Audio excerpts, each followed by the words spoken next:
Good morning and welcome to the Core Connection. I'm Mira Rubin here with you on Enlightened World Network. And today's topic is breathing into it, breathing into life, breathing into circumstances, breathing into the unfoldment that life is occurring all around us. In other words, releasing resistance, allowing what is to be so that we can then respond in an appropriate manner rather than reacting and rather than struggling and suffering. We get to align ourselves with life and be in service to Mother Life. So before we get started, let's take a couple minutes and get present. And good morning, Rosalind. Welcome. It's so good to start the week and the day with you and with everybody else who's joining us. We're going to just take a few minutes to get settled in before we talk about breathing into it. So let's start with a deep breath in through your nose and hold it. And imagine clean, crisp oxygen flooding your lungs, flowing into your bloodstream, nourishing all your cells, all your organs, bringing vital life energy to your body and being. And as you exhale, exhale any tension, stress, negativity, fatigue. And now let's take another deep breath in through your nose and hold it. This time, imagine brilliant, bright light lighting you up from the inside out, illuminating, electrifying, and energizing all your cells, all your molecules, all your electrons, creating a brilliant beam of light and energy from your heart out into the world. And as you exhale, exhale any remaining tension, stress, negativity, fatigue.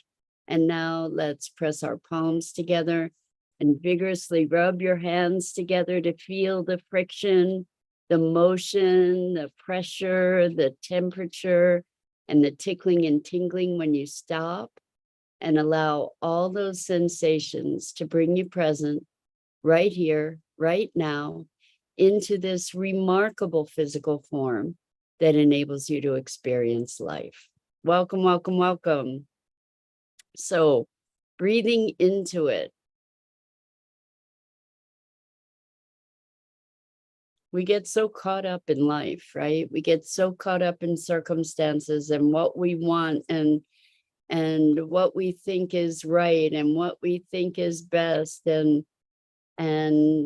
we have all these opinions and attachments, and then we worry and we struggle and we suffer and we project and we go through all these dances as life is unfolding, and then life unfolds and then we react to that, and either we're disappointed or we're elated or we're essentially blown around by the winds of change and life's unfolding. And what if we were to just allow life to be an unfolding adventure and to be curious rather than attached?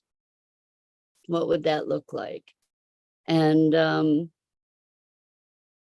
this conversation is coming from, I think I mentioned to you all that I might be buying an RV. And this has been a dream that I've had for 26 years. It's hard to believe that it's been so long. It's really hard to believe it's been so long. Anyway, tomorrow it's getting inspected, and the inspection is the condition upon which I'll buy it or not buy it. So it's an old RV and whatever. Anyway, I could be making myself crazy about it. And it's been a practice, actually, to just allow that whatever happens is going to be perfect. If I get it, if I don't get it, to just allow it to unfold. And it's been an interesting process for me to be present to that allowing, and to notice that I actually am just, I'm okay either way. I'm okay with that. I'm allowing it to be right either way. And it's very liberating because I haven't had to invest so much time and energy in whatever's going to happen that I'm not controlling. Like there's a lot of life just unfolds and it's not within our control. And um, we don't act that way. You know, we get very attached, and rather than dancing with life, dancing in response to life, we tend to resist, and we tend to try to overpower it and orchestrate it and design it. And it's not to say we can't design life. It's not to say we don't have choice. It's not to say that we don't have input into the unfoldment of our lives. We certainly do. And in fact, this breathing thing is very much about the way that we are engaging with life in its unfoldment, right? We can be worrying and stressing and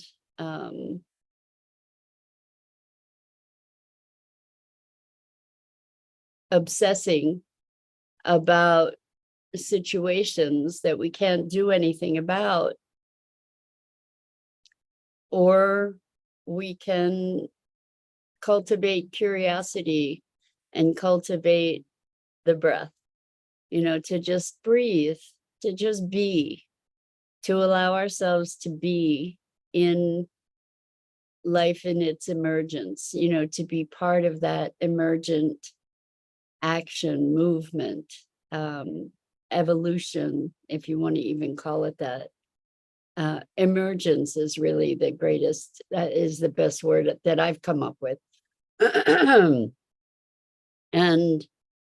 and to dance with life rather than trudging through, or carrying these burdens that we manufacture for ourselves so often.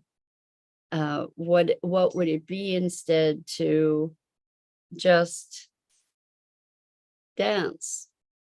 I probably should have called this just dance rather than breathe into it. Either way, it's the same kind of thing. When we breathe, we bring ourselves back to ourselves. We bring ourselves back to center. We bring ourselves back to presence, or into presence.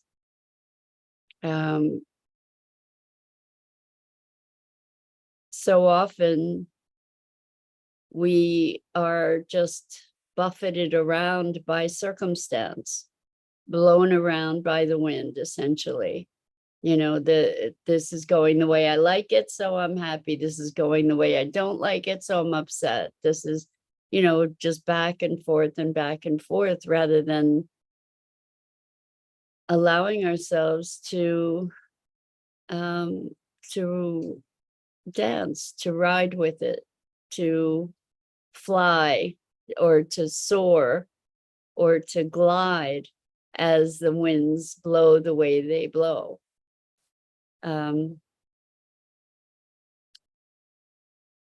It's a very different perspective to be living life with curiosity versus fear. And so many of us are guided by fear. I don't know if guided is the right word. How about living at the effect of fear? You know, focused on all the risks, focused on all the dangers. I'm not saying don't be apprised of them, don't recognize them. I'm saying we don't, once we recognize them, we can take appropriate precautions or not, and we can react with respond rather than react in a more appropriate way than if we allow ourselves to get caught up in adding meaning to all kinds of circumstances.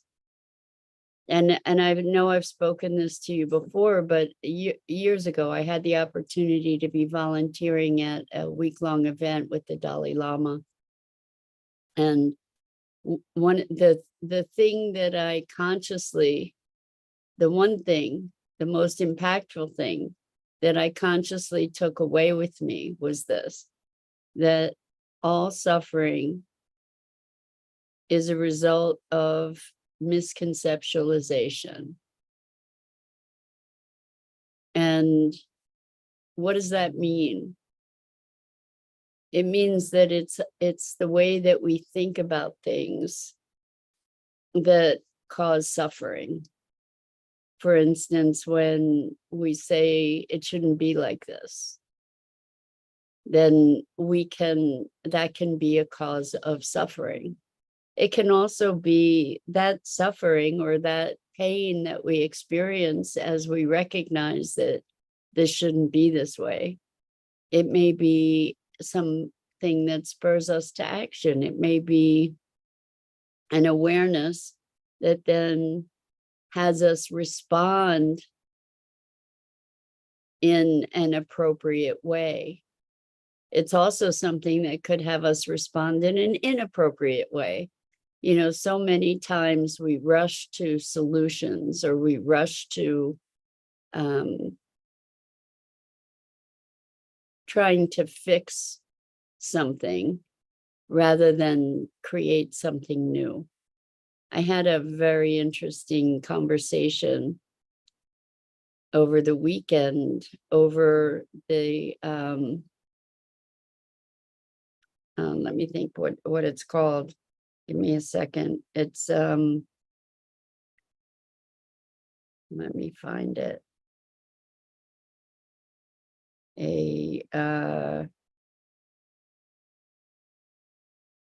Let's see. Trying to find, okay.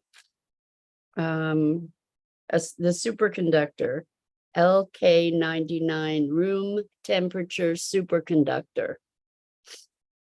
And this person that I was speaking with was saying it's the solution to all our problems. It can create levitation. It's kind of an unlimited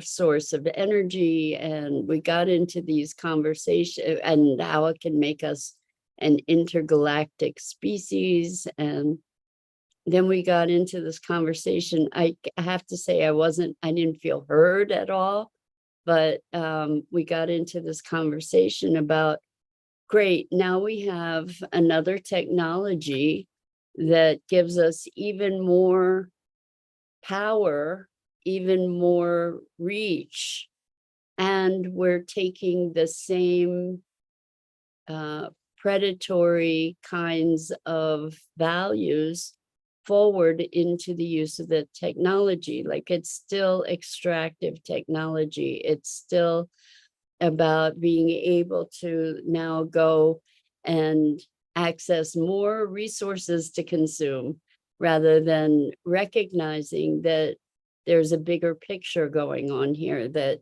we're part of something else, that what we're doing here as humans is affecting our entire planet, and that perhaps our planet has an effect on the greater cosmos also as being part of this greater cosmos, and which, brings into conversation the whole alien conversation and ETs and what might they be doing here. And I've been listening deeply into a lot of what's happening around this, because I think it's a much bigger thing than we're making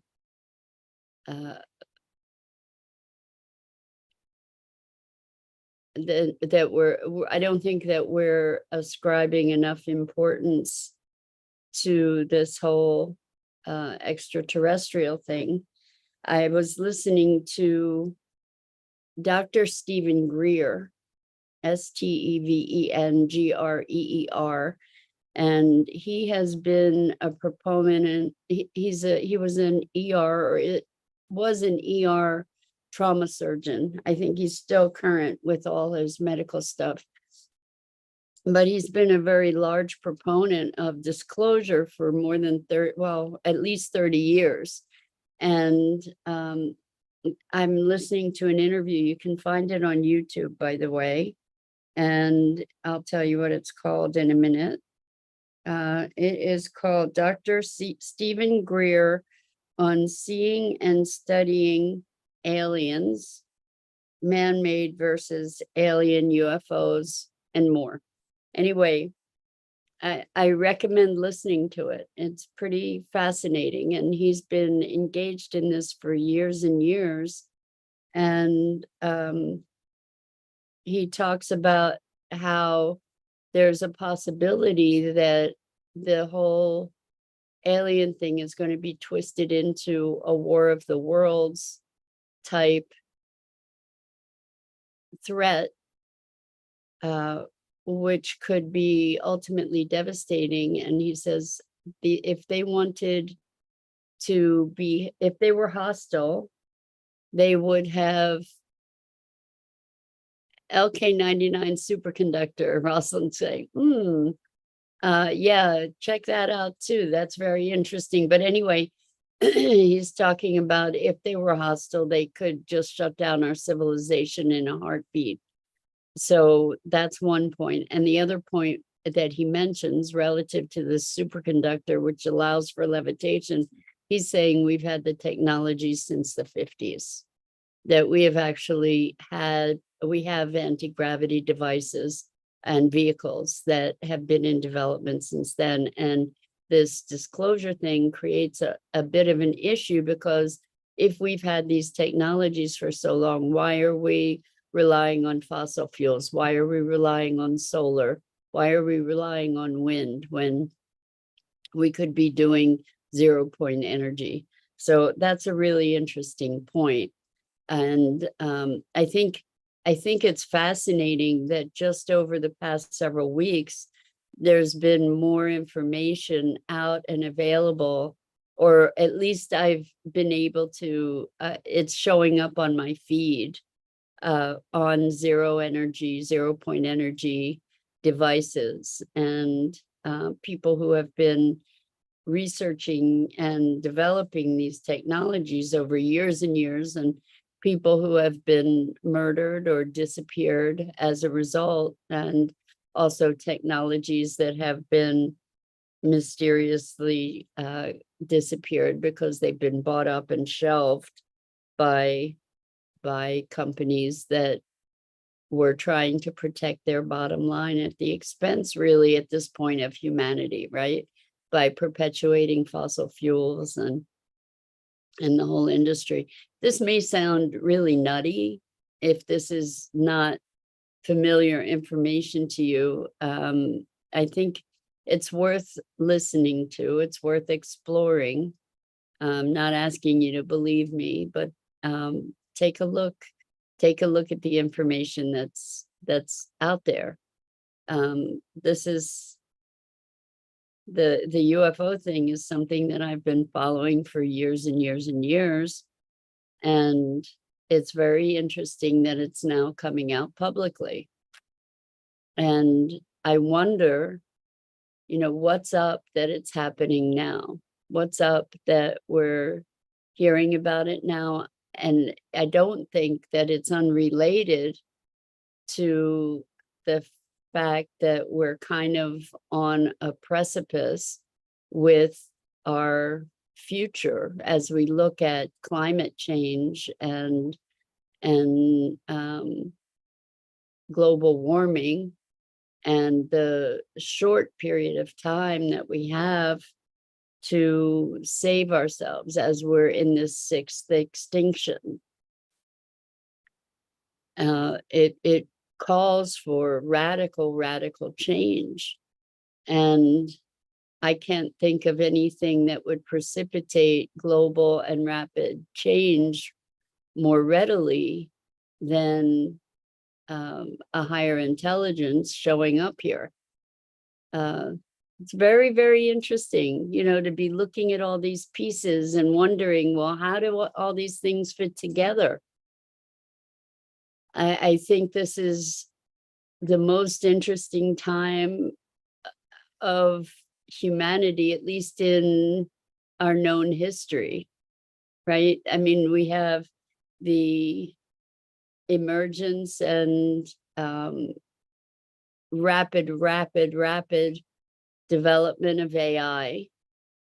We have accelerated climate endangerment, like literally endangering the future survival of life as we know it. We have the disclosure of extraterrestrials, and along with that comes extraterrestrial technology that could really potentially turn things around. This is a very fascinating time, plus whatever's happening politically, the rise of totalitarian influences globally. It's just a fascinating time and so many interesting elements to the dynamic. I just imagine if this extraterrestrial thing really shows itself and becomes, it's fascinating to me about how it's now being mainstreamed. If even just a couple years ago you talked about UFOs, people would say, yes, of course we can't be the only life form in the universe, but you still would be considered a crackpot, right? Apparently this has been above top secret, where presidents won't be read into the information around it. Rosalind says, if electricity power is regenerative, hopefully it can be harnessed in a way that helps, making the technology available to anyone who wants to build it, not keeping the patent for only one manufacturer. As for aliens, bring on disclosure. Check out Stephen Greer. Seriously, he's been doing this disclosure thing for forever. And that interview, it's a couple hours. It's really fascinating. I still haven't heard the whole thing, but he talks about all kinds of covert operations and how there is a government that is controlling all this information and the release of it, or has threatened presidents previously who wanted to blow it open. And yeah, it's pretty fascinating all the way around. So Steven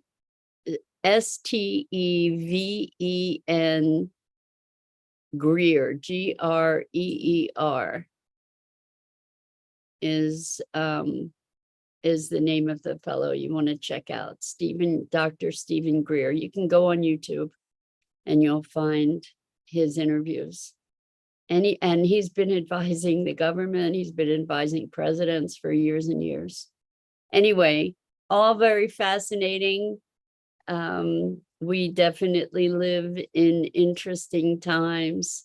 where there's this incredible convergence of so many extreme bits of information. You know, if it were um, cataclysmic for us to discover that the earth was not the center of the universe and people were killed over that years and years ago, what's it going to be for the extremely arrogant humans that we are to discover that we are not anywhere near as intelligent as we think we are, that there are far superior intelligences in the universe and perhaps, well, definitely already here.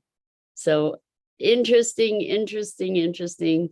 That's it for today. I'm Mira Rubin. This is the Core Connection. And I go live here each weekday morning at 9 a.m. Eastern on the Enlightened World Network Facebook page and YouTube channel. And I invite you to check out the other awesome programming on Enlightened World Network and Enlightened World Living. And we get to breathe into all of this. And until next time, it's always my privilege and pleasure to have these moments to share together. And